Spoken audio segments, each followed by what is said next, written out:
Charlie, don't forget to be back by 8 PM, alright? COVID's not over yet and I do not want you to risk your own safety. I know, Mom. Could you stop telling me that all the time? I'm very aware about what's going on.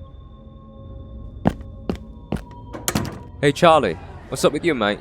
Don't look so good. Did something happen at home or what? Nothing, mate. Just not in the right mood for talking right now. Funny you should say that, Mark. I thought he looked terrible as well today. Where'd you get that old hat from, Charlie? Your granddad's basement? It's probably what's making you so dismal all of a sudden. Hey Jacob, you better shut that shit up or I'll cut your fucking tongue off and feed them to your mama's dogs, you cunt. Yo, Charlie, chill, mate. I was just having a good old banter with you. What's got into you, mate? You're definitely not yourself today. I've got to go. Sorry. Charlie! Hey, yo, something's definitely up with him, Mark. You should check on him. Nah, it's his problem, Jacob. He should solve it on his own. Probably something to do with his family or the stuff he's been working on. He usually took those stuff very seriously.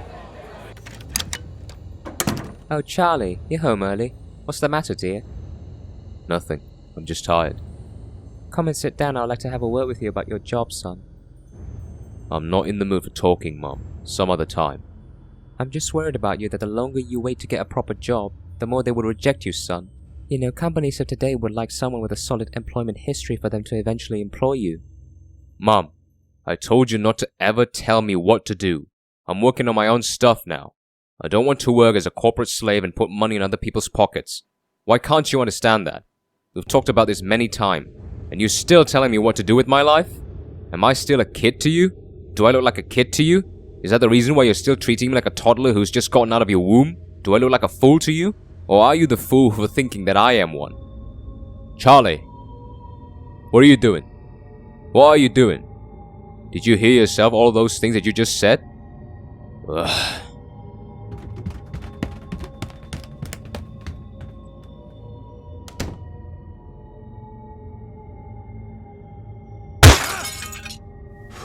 Fuck. Fuck.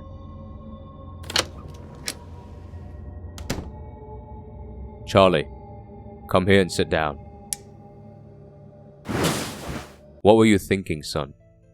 Did you think getting all emotional like that would make your problems go away? Dad, I'm just sick of Mom telling me what to do. I've just had enough of that. Well, can't you just tell her in a much calmer tone than how you spoke down there? Here's the thing, Charlie. Your mother always wanted the best for you. So do I. And sometimes what she thought was best for you may not align with what you thought is best for yourself. And I know it can get into your oven a little bit, but you could have just reassured her in a calm manner that you believed that what you were doing is best for you, instead of exploding uncontrollably.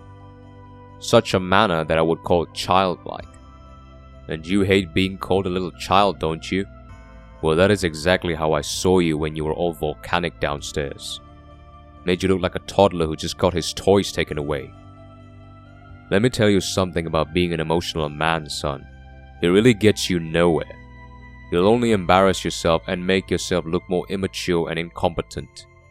If you get emotional by something as minuscule as a suggestion or a critique, imagine what the cruel and unforgiving world will do to you. You would probably kill yourself in the end and self-destruct. You can't and won't ever think straight when you're emotional. You must learn to control them. And I'll tell you how. Firstly, always think about the consequences of being emotional at the forefront of your brain every time you get triggered. Which we both know are not pleasant stuff to sniff after your steam had died down. And we all know regrets always come later. Always ask yourself this question every time you got angry or emotional. Is it necessary for me to get emotional? What further problems can I cause if I display my emotions? Through anger, you will not only cause hurt to someone who may not have the intention to hurt you at all in the first place. More importantly, you are also harming yourself by lighting yourself on fire first and adding more fuel to the fire the longer you let anger controls you. Secondly, identify the things that make you angry. Expose yourself to them and develop tolerance to them. Most of the time you don't know what triggers your anger in the first place. Like just now, you got angry because your mom scratched your ego because she's doubting your capabilities as a man. Make a mental note of those trigger points, notice them, and water yourself down before it escalates. Again, always think of the consequences that can happen. Thirdly, sublimate your emotions. One of the easiest things to do with your emotions is to sublimate them into something constructive. Like instead of unleashing them through destructive behavior like shouting at someone and punching your own bathroom mirror, on which you have to fix yourself by the way, you could unleash them through lifting weights and punching the heavy bag instead. And what makes me shake my head is that we've got both weights and a punching bag in the garage, so utilize them constructively instead of destructively. Fourth, never seek or develop reasons to be angry. You always fixate your mind on reasons to be mad about. That is why what you are looking forward to eventually is getting angry. Like how you would constantly complain about the world and how people treat you badly, etc. Instead, find reasons to have a laugh or to be calm, such as going for a walk in the park or playing video games with your mates. Redirect your mind into things that are accommodating to you, not into things that distress you. So when someone or something triggers you, you would automatically think of whatever pleases you, like the girl with the big ass that you told me about a few weeks ago. Don't ever think that being angry makes you look cool, cause it won't. It only makes you look like an insufferable little twat that people would just want to kick out.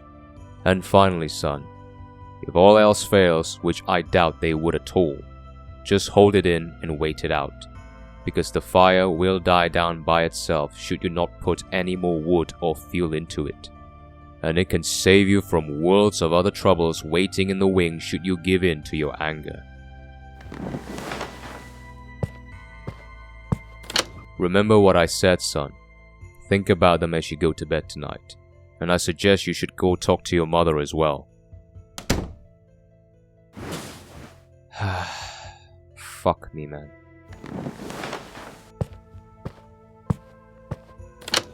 Mom? Thank you for watching.